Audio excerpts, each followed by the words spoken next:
আজকে সন্ধ্যা ৬টার সময় আমার ওটি ভাবতে পারছেন আমি এখন ইলিশ মাছ রান্না করছি। ইলিশের সাধারণ একটা ভাজা আর খেতে লাগে অসাধারণ। আজকে দুপুরের সবকিছু আপনাদের সাথে শেয়ার করব এই ভিডিওতে। আশা করি সবাই ভালো আছেন। আমি আলহামদুলিল্লাহ অনেক ভালো আছি। কিছুদিন আগের ভিডিও এটা। আমার মুখ আর চোখ দেখে হয়তো বা বুঝতে পেরে গেছেন আমি এখন ঘুম থেকে উঠেছি আর এখন সকাল 11টা বাজে। তো কনকনে ঠান্ডা পড়েছে এই সময়টাতে যে ভোরবেলা উঠাই যায় না, উঠতে গেলেও মনে হয় যেন মাঝরাত। তার উপর একটু অসুস্থ ছিলাম। যাই হোক, আজকে সন্ধ্যা 6টার সময় যেহেতু আমার ওটি, তাই ডক্টর বলেছে দুপুর 1টার মধ্যে ভারী খাবার খেয়ে নিতে। আর কিছুদিন ধরে ইলিশের ভাজাটাও খেতে ইচ্ছে করছিল, সেজন্য আজকে যেহেতু সময় কম তাই আজকেই ট্রাই করবো। তাড়াতাড়ি রান্না করে তাড়াতাড়ি খেয়ে ফেলার মতন একটা রেসিপি। আর আমার আজকে এরকমই একটা রান্না করার দরকার ছিল যেন তাড়াতাড়ি রান্না শেষ করে খেয়ে ফেলতে পারি। যাই হোক, দেখেন মাছ কাটা রেখে আমি চলে গেছি। মাহার বাবা ডাকাডাকি করছিল ওকে ধরে দেওয়ার জন্য, গোসল করাবে। ও যেহেতু ছোট্ট মানুষ তবুও বুঝে গেছে এত শীত পড়েছে গোসল করবেই না। এই দেখেন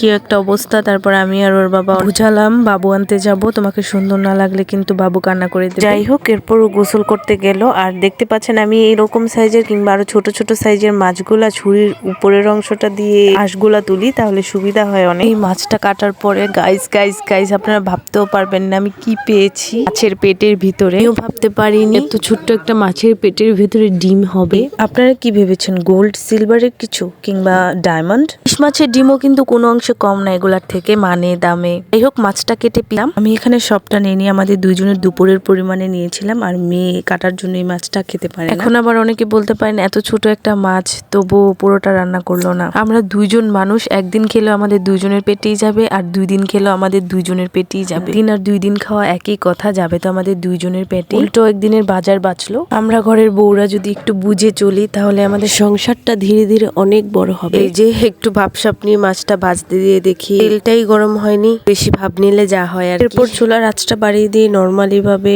মাছটাকে লাল করে ভেজে নেব। সাধারণ ভাবে ইলিশ ভাজাটা করলেই এর গ্রানে মনে হয় 1 প্লেট ভাত খাওয়া হয়ে যাবে। আর সাধারণ এই মাছ ভাজাটাকে অসাধারণ করার জন্য আমি এখানে পেঁয়াজ কুচি, আস্ত রসুন, মরিচ আর লবণ দিয়ে ভেজে নিলাম লাল করে। দেখেন আমার ইলিশ ভাজার লুকসটা দেখেন, জাস্ট কি ওয়াও হয়েছে না? সবার জানা একটা রেসিপি, তবুও আমি খাচ্ছিলাম তাই আপনাদের সাথে শেয়ার করলাম। প্রথমে খাওয়ার ক্লিপটা নিতে মনে ছিল না, তাই মাঝখান থেকেই নিচ্ছিলাম। অনেকটা খাওয়া শেষ হয়ে গেছিল আমার, আর অনেক মজা করে খাচ্ছিলাম। আমার আজকের ভিডিওটি এ পর্যন্তই। সবাই ভালো থাকবেন, আমার জন্য অনেক অনেক দোয়া রাখবেন। সবাইকে আল্লাহ হাফিজ।